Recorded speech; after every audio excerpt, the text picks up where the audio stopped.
अस्सलाम वालेकुम। आज इस वीडियो में मैं आपको क्या कहते हैं जो पिज़्ज़ा सॉस है वो कैसे बनाते हैं उसका बताऊंगा स्टेप बाय स्टेप। तो उसके लिए जो है आपको टमाटर चाहिए छिले हुए 4, और वो चाहे छील के रख लें या फिर आप ऐसे क्या कहते हैं ब्लेंड कर लें टमाटर को। तो इस तरह के ना 4 टमाटर छील के या तो ब्लेंड कर लें या फिर आप इसी तरह जैसे मैं पकाऊँगा इस तरह आप पका लें। तो चलिए मैं आपको बताता हूँ कि इसको कैसे बनाना है। तो ऑयल पहले लेना है 2 टेबल स्पून।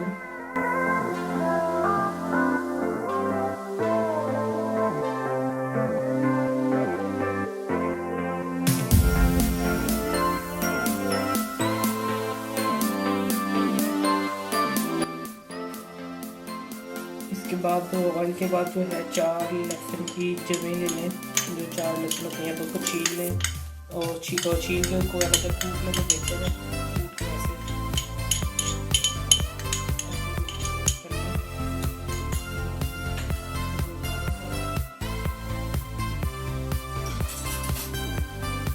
हल्का सा उसको भून लें आप ऑयल के अंदर। और हल्की आंच पे ही आपने इसको बनाना है, ज़्यादा तेज़ आंच पे नहीं बनाना। आप इसको इस तरह से भून लेंगे, हल्का सा तो लग रहा है कि खुशबू आना शुरू हो गई और ब्राउन सा हो गया है।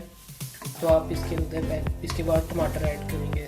जो टमाटर की मैंने वो बना ली हुई है, आप चाहे उस तरह भी डाल लें साबुत टमाटर छील के, तो वो भी ठीक है, नहीं तो इस तरह ब्लेंड कर लें तो वो भी कोई उसमें नहीं मसला।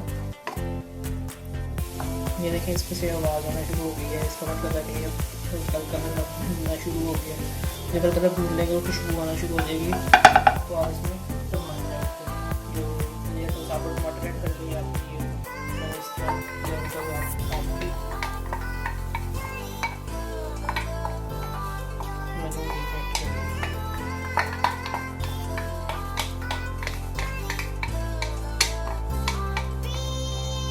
अगर तो आप 2 से 2 पिज़्ज़ा बना रहे हैं तब आप 4 टमाटर लें, अदरवाइज़ आप 1-2 ले लें टमाटर।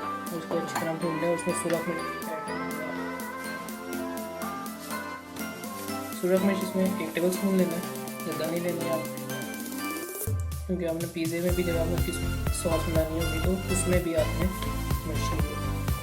और उसको अच्छी तरह मिक्स कर लें। पहले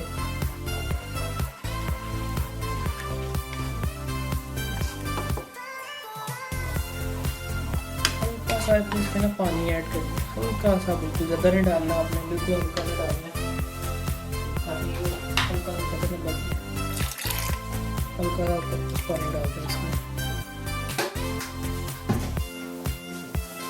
तो जी जैसे ही आपको फील होता है कि इसका पानी जो है वो खुश्क हो रहा है, इसको घुमा लें अच्छी तरह।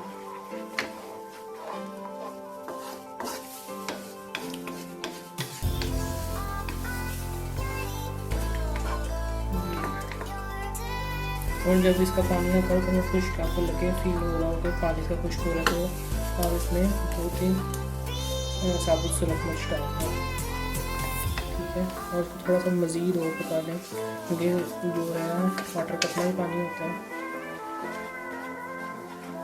और वो पानी जो है थोड़ा सा कम हो जाए। ये देखें थोड़ा ये इसका जो पानी है वो ड्राई हो गया और जो इसका टमाटो की जो क्या कहते हैं असल जो शक्ल है रेड वो आना शुरू हो गया, गाढ़ा गाढ़ा सा हो गया ये। तो इसको बस नॉर्मल पकाते रहें आहिस्ता आहिस्ता करके। अगर आपको थोड़ा सा लग रहा है कि खुश्क हो रहा है तो आप थोड़ा सा ऑयल डाल लें। अब इसमें हमें नमक डालना है 1 टीस्पून,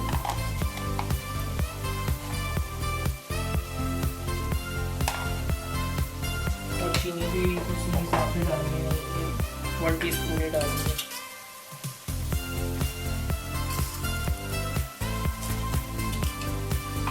सिरका भी 1 टीस्पून डालना है।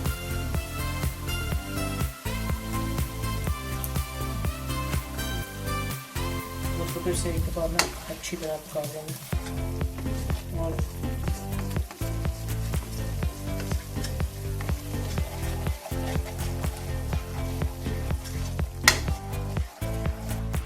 ये इसको बस लो फ्लेम पे आप इसको पकाते रहें।